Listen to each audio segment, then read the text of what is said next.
കണ്ണൂരിൽ നിന്ന് ഇന്ത്യാസ് കരീമാണ് വിവരങ്ങളുമായി ചെന്ന്. കണ്ണൂരിൽ റെഡ് അലർട്ടാണല്ലോ ഇന്ത്യാസ്, അവിടുത്തെ സാഹചര്യം എങ്ങനെയാണ്?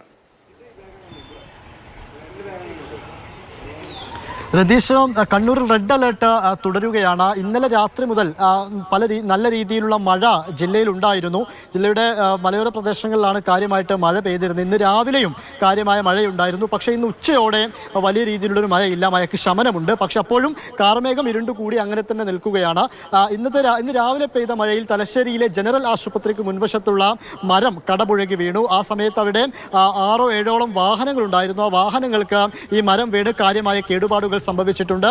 അതോടൊപ്പം തന്നെ ഈ കുപ്പത്തെ ദേശീയപാത അവിടെ മണ്ണിടിഞ്ഞ് ഇന്നലെ രാത്രിയിൽ നല്ല രീതിയിൽ വെള്ളം താഴേക്ക് ഒലിച്ചിറങ്ങുകയും ആ വെള്ളത്തോടൊപ്പം ചെളിയടക്കം അവിടെയുള്ള വീടുകളിലേക്ക് കയറി എന്ന് അവിടുത്തെ വീട്ടുകാർ ഇന്ന് രാവിലെ തന്നെ പരാതിപ്പെട്ടിരുന്നു.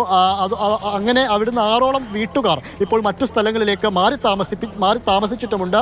അതോടൊപ്പം ഇന്നലെ വൈകിട്ടുണ്ടായ ഒരു സംഭവം, ഈ പെയിന്റിംഗ് ജോലി കഴിഞ്ഞ് വരുന്ന ആളുടെ തലയിലേക്ക് തെങ്ങ് ശക്തമായ കാറ്റിൽ തെങ്ങ് പൊട്ടി വീഴുന്ന ഒരു അവസ്ഥയുണ്ടായി. അങ്ങനെ അദ്ദേഹത്തിൻ്റെ നട്ടെല്ലിന് കാര്യമായ പരിക്ക് പറ്റി ഇപ്പോഴും മംഗലാപുരത്തെ സ്വകാര്യ ആശുപത്രിയിൽ ചികിത്സയിൽ തുടരുകയാണ്.